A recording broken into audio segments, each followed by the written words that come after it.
नमस्कार, स्वागत है आपका एनडी न्यूज की विशेष सुर्खियों में। कोरोना काल के चलते नोएडा शहर के अंदर पीजी चलाने वाले संचालक इन दिनों भारी मशक्कत का सामना कर रहे हैं। कोरोना के चलते पीजी के अंदर रहने वाले लोगों की संख्या नाम मात्र की बची है। ऐसे में पीजी संचालकों को किराए पर ली गई बिल्डिंगों का किराया निकालना भी मुश्किल हो रहा है। उनके सामने बिजली की समस्या, सफाई की समस्या व अन्य कई समस्या आकर खड़ी हो गई है।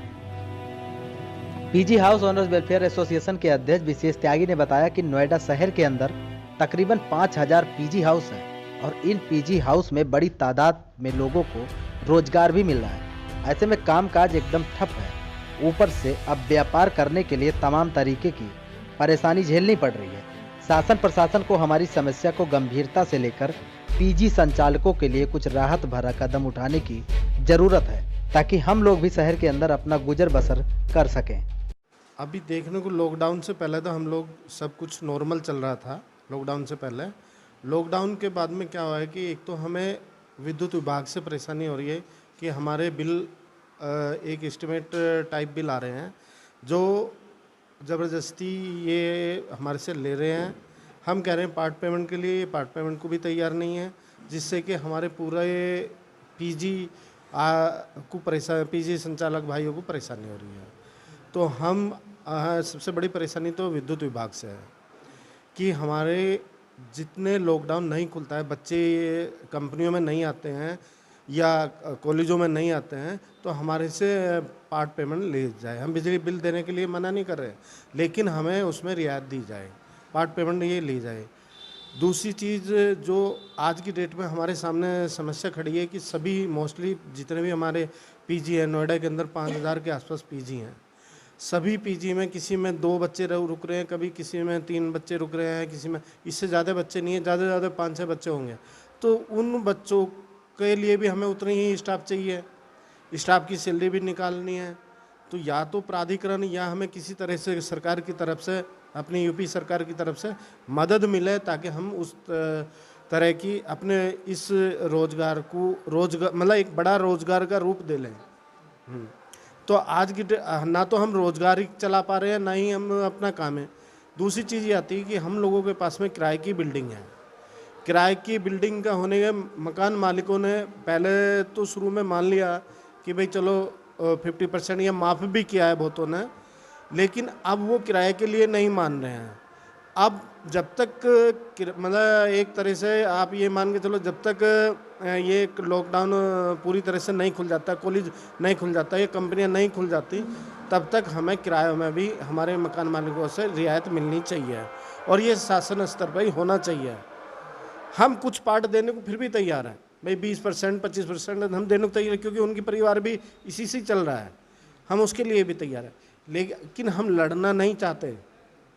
हम जो हमारे शहर में, नोएडा शहर में बच्चे बाहर दूसरे शहरों से आके रुक रहे हैं, उनके लिए अच्छे से अच्छी सुविधा पहले भी दी है, आज भी दे रहे हैं और आगे भी अच्छे से अच्छी सुविधा देंगे। हम नोएडा शहर का नाम रोशन करना चाहते हैं और नाम रोशन तभी होगा जब हमें सहयोग मिले। भाई हमें शासन की तरफ से सहयोग मिले, अपने विधायक जी और सांसद महोदय हमें करते ही रहते हैं वैसे तो हेल्प, लेकिन और भी हम उम्मीद रखते हैं कि भाई हमें इस तरह से भी कहीं किराए में भी मदद मिले, विद्युत विभाग में मदद मिले। अभी एक चीज़ पिछले 15 दिन से और सुनने में आ रही है, ये जो प्राधिकरण ने कूड़ा कचरा उठाने वाली गाड़ियां लगाई हैं, हमें भी इन्होंने क्या करा कि 500 रुपये एक बिल्डिंग का देंगे, जबकि उससे पहले हम 150 रुपये पर बिल्डिंग अपना हम सफाई कर्मचारी को दे रहे थे। जो सफाई वाले हमारे भाई मतलब कूड़ा उठा के लेके जा रहे थे, हम उन्हें दे रहे थे, तो हमें कोई दिक्कत नहीं थी। अब 150 से एकदम 500, एक तो लॉकडाउन का समय हो गया, एक 500 रुपये हो गए एक आदमी के। सपोज को मान लें किसी ने काम कर रखा है 2, 4, 5, 10 पीजी चला रखे, उसके लिए तो एक नया बर्डन शुरू हो गया। तो हम तो इतनी परेशानी में, मतलब समझ में नहीं आ रहा है कि नोएडा प्राधिकरण या नोएडा या शासन हमें उखाड़ के फेंकना चाहता है या हमें जमाना चाहता है। हम लोग ये चाहते हैं कि भाई हमारा एक तो किराए का सेटलमेंट हो, ये शासन स्तर पर या हमारे प्राधिकरण स्तर पर हो, हम उसमें कुछ पार्ट देना चाहते हैं, हम उनको डिनाई नहीं कर रहे हैं। एक विद्युत विभाग से हमारी मतलब इससे बहुत बड़ी शिकायत है कि हमारे किसी भी पीजी की लाइन बिजली ना काटी जाए और वो पार्ट पेमेंट उससे ले जाए, पेमेंट नहीं रोकी है। जैसे ही काम चलेगा जो बैलेंस रहेगा हमें देना ही है, अगर हमें काम करना है तो हमें तो देना ही है ना। लेकिन उस टाइम पे जब पैसे आएंगे तो हम उसको कर देंगे पूरा, हम उसको मना नहीं कर रहे हैं और सरकार का पैसा हम रोकना भी नहीं चाहते।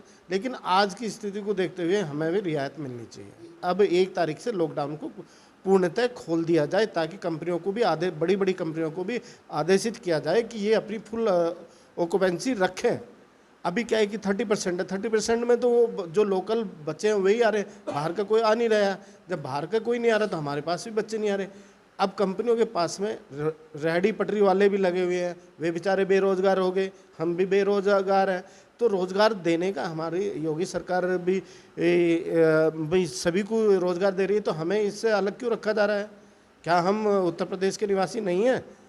हम कोई गुनाह थोड़ी कर रहे हैं। हम तो नोएडा का और नोएडा प्राधिकरण से ये कहना चाहते हैं हम प्राधिकरण का नाम रोशन ही कर रहे हैं, हम कोई गलत काम तो कर नहीं रहे। उत्तर प्रदेश सरकार को अवगत कराना चाहता हूँ नोएडा पीजी एसोसिएशन के माध्यम से कि हम लगभग यहाँ पे 5000 से ज़्यादा के आसपास पीजी हैं, जिसे 4-5 स्टाफ रखते हैं, जिसमें खाना बनाने वाले भी हैं, सफाई कर्मचारी भी हैं और धोबी भी हैं, कपड़े धोने वाले, और बाकी मतलब सैलून केयर टेकर भी है, सैलून वाले भी, मतलब बहुत लोग आते हैं जो कम से कम अगर सरकार रोजगार, जैसे योगी सरकार हमारी उत्तर प्रदेश सरकार रोज़गार देने की तरफ बहुत अच्छा काम कर रही है, लेकिन उस काम में कहीं ना कहीं नोएडा से 1 लाख आदमियों का रोज़गार छिन रहा है।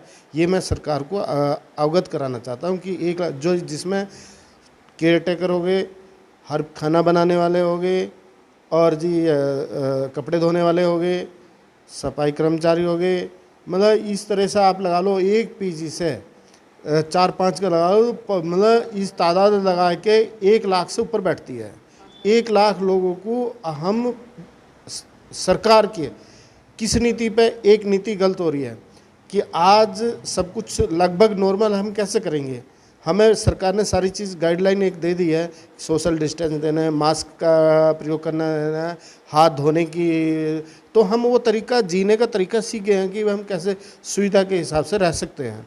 तो मेरा सिर्फ ये मानना है, मेरा क्या, मेरी पूरी एसोसिएशन का ये मानना है कि जितनी बड़ी बड़ी कंपनियां हैं उनको अब घर से काम करने की इजाज़त ना देकर अपने कंपनी कंपाउंड से ही, कैंपस से ही काम करने की दें, ताकि जो 1 लाख बेरोजगार हो रहे और 5000 हम लोग बेरोजगार हो रहे हैं, तो सबके रोजी रोटी जब हमारी चल रही है तो सरकार को इस तरफ ध्यान देना चाहिए, प्राधिकरण को भी ध्यान देना चाहिए, सरकार को भी ध्यान देना चाहिए।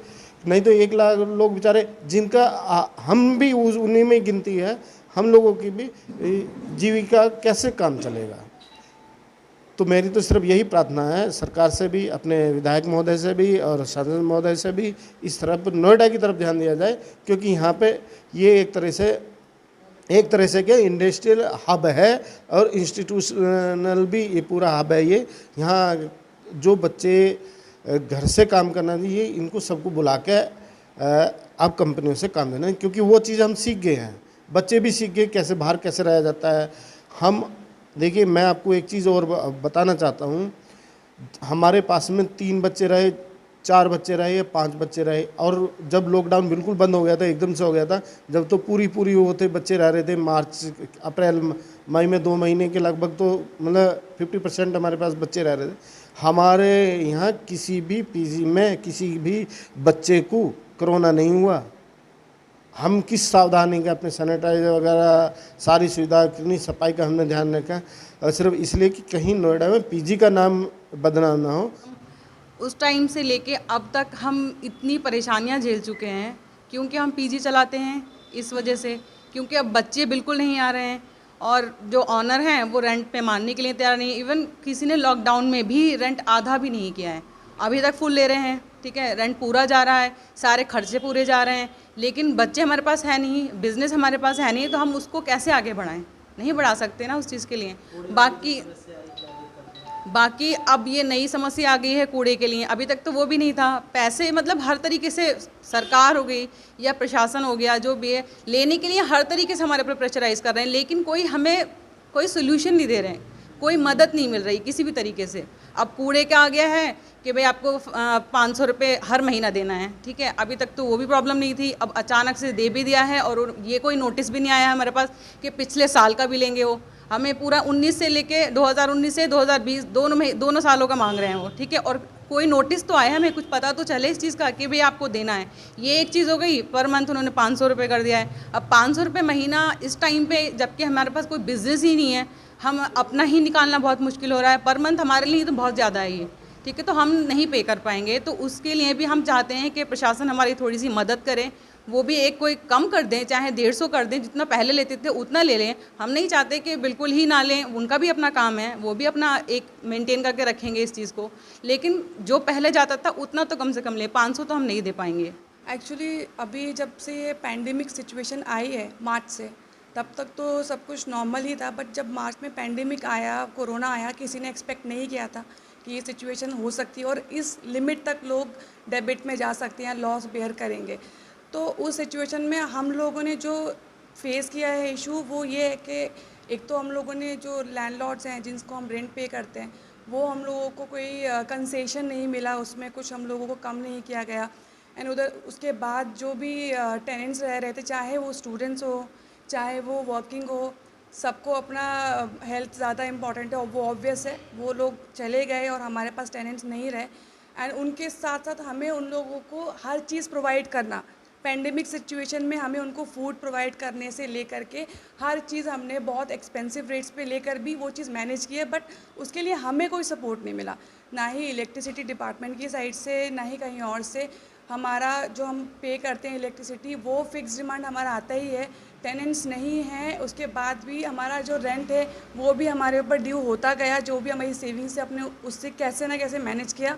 देन जो इलेक्ट्रिसिटी है वो भी बढ़ता गया। अभी पार्ट पेमेंट्स में भी हमें सपोर्ट नहीं मिल पा रहा है कि जो अभी हम नॉर्मलाइज करने की सिचुएशन को थोड़ा समझ रहे हैं कि ठीक है दोबारा से ये चीज़ नॉर्मल हो, बट कोई सपोर्ट नहीं मिल पा रहा है। दूसरा जो अभी ये एक कूड़े वाला भी जो सिचुएशन आया है कि उन्होंने अपने यहाँ कोई निकाला है कि वो पर घर से एक पर्टिकुलर अमाउंट लेंगे, बट जो पीजी हैं उनसे वो उसका ट्रिपल अमाउंट चार्ज करेंगे। वो चीज़ नहीं समझ में आ रही है कि क्यों, उसका हमें आंसर चाहिए कि वो क्यों हो रहा है, वो कैसे, उसका कोई कंक्लूजन कैसे निकलेगा। पहले आप लोग कितने पे करते थे इतना दिन? पहले तो कुछ खास नहीं, 100 एंड 150 चला जाता था एक घर से, एक पीजी से, तो वो सबसे सेम ही जाता था। बट अब उन्होंने कैटेगराइज कर दिया है चीज़ों को, पीजी को अलग कैटेगरी में डाल दिया है जिसमें वो मांग रहे हैं 500 600। तो अगर हम लोग ऑलरेडी इतना डेबिट में हैं, वर्क फ्रॉम होम ऑलमोस्ट सबको मिल गया है, कुछ को दिसंबर तक, कुछ को 3 साल, कुछ को लाइफ टाइम। तो वो अगर वर्क फ्रॉम होम से वो घर से काम करेंगे तो हमारे पास टेनेंट्स नहीं हैं, हम फिर कैसे वो चीज़ें पे कर सकती हैं, कैसे इस चीज़ का कंक्लूजन निकलेगा, उसका सोल्यूशन हमें चाहिए। और दूसरा मेरा कहना ये है कि जब हम लोग पीजी रन करते थे तो एक पीजी में 4 से 5 या 6 स्टाफ होता था जिनको हम पे करते थे, जिनका घर उस सैलरी से चलता था।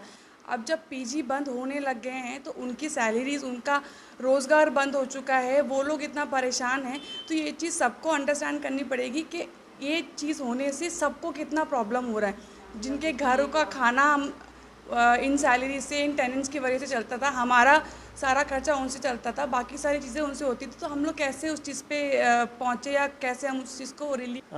पीजी को लेकर जो समस्या आ रही है आप सभी को पता है, जैसे कि सेंट्रल गवर्नमेंट ने जो कंपनीज़ के लिए बोला है खुलने के लिए, वो 31 दिसंबर तक के लिए बोल रखा है। तब तक तो कंपनी नहीं खुलेंगे, 31 दिसंबर के बाद ही खुलेंगे, ठीक है। और कुछ कंपनीज़ ने फाइनेंशियल ईयर तक उसको बंद कर दिया है, कंपनी को वर्क फ्रॉम होम दे दिया है। तो अभी समस्या ये आ रही है कि जब तक कंपनी खुलेंगे नहीं तो हमारा रोज़गार नहीं चल पाएगा, ठीक है। और हमारा ये एक तरीके से रोज़गार नहीं है, ये एक तरीके से हम अथॉरिटी, प्रशासन, शासन के साथ मिलके हम जो बाहर से आने वाले बच्चे हैं उनको हम एक तरीके से कम दामों में स्टे करा रहे हैं, ठीक है। अब इसमें हमारे साथ समस्या, जैसा कि ऑलरेडी विशेष भैया और शर्मा जी बता चुकी हैं कि बिजली से लेके आपका शासन, प्रशासन, नोएडा अथॉरिटी की भी समस्या आ रही है, जिसमें कि हमें अब कूड़े की नई समस्या आ गई है। इससे पहले स्टे आ गए थे, स्टे की हमने समस्या को उसको हाई कोर्ट में लेके गए, उसके बाद अब कूड़े की समस्या आ गई जिसमें 500 पर बिल्डिंग से चार्ज करा जा रहा है, इससे पहले 100 रुपीज़ करे थे। अच्छा, इसमें सबसे मेन समस्या ये है कि हम जो पीजी चला रहे थे नोएडा में, तो हमारे लगभग 5-6 हज़ार पीजी चल रहे थे सभी के मिला के ऑल ओवर नोएडा। अब उसमें एक तो कोरोना और ऊपर से उसमें बेरोज़गारी का ये है कि हमारे पास जो वर्कर काम कर रहे थे, जैसे हमारे खाना बनाने वाले भाई हैं, सफाई वाले भाई हैं, जो भी हमारे साथ मिलके काम कर रहे थे, उनको अब बेरोज़गारी की एक नई समस्या आ गई है। अब अगर ऐसे ही नोएडा अथॉरिटी और इस तरीके से नए नए शगुफ़े आएंगे निकल के कि आज आपका कूड़े का है, इससे पहले स्टे का था, उससे पहले फिर अभी बिजली का करंट में चल ही रहा है, तो उसमें हम लोग कैसे इस रोज़गार को बढ़ाएंगे और कैसे अपने काम को हम बचाएंगे।